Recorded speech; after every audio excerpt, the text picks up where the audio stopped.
Hello și bună! Ce-am primit cadou de la o prietenă de-a mea din Baia Mare, Androca noastră, s-a gândit la noi. Pe mine m-a nimerit, bineînțeles, și am mers cu ea direct și mi-am ales din DM produse. Mi-am mai luat un pahar de la Pepco, așa de vară, ce bine mi bea, sucul sau apa, limonada, pe live-uri. Ieftin și fain, foarte frumos, ce fain, limonadă, un frape, un ceva. Așa, să trecem la lucruri mai serioase. Și la husband eu luat, cum citește cărți, o din asta lanternă.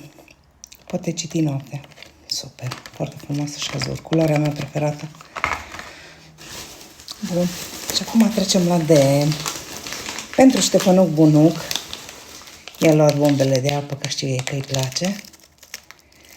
Așa. Un parfumel. Ce fain e. Ce frumoasă e și cutia. Uitați-vă ce sistem are.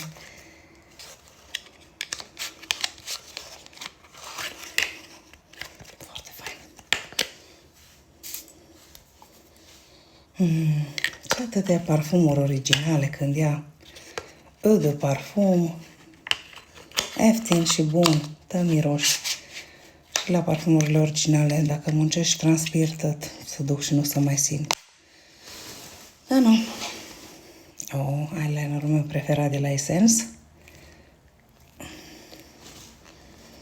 Ce bine l-am închis, așa.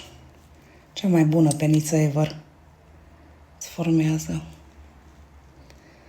Liniuța cum vrei tu să ți-o duci. Subțire. Groasă. O, ce-au apărut, uitați-vă, de la Juicy Bomb. Astea galbene le-ați mai avut?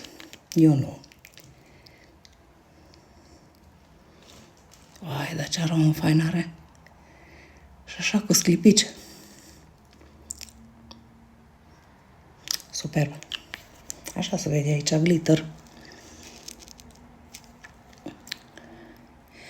M-am transpiration, e foarte cald afară, acasă.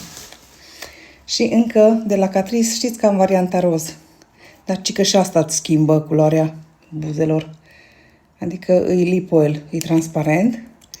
După care o să schimbe culoarea, dar îl testăm la un alt videoclip. Așa. Mai este ceva. Asta mi l-am dorit data trecută când am luat bunurile de masă și am cumpărat produse de baie. Dar m-am axat doar pe produse de baie. Am revenit. Foarte faină penița.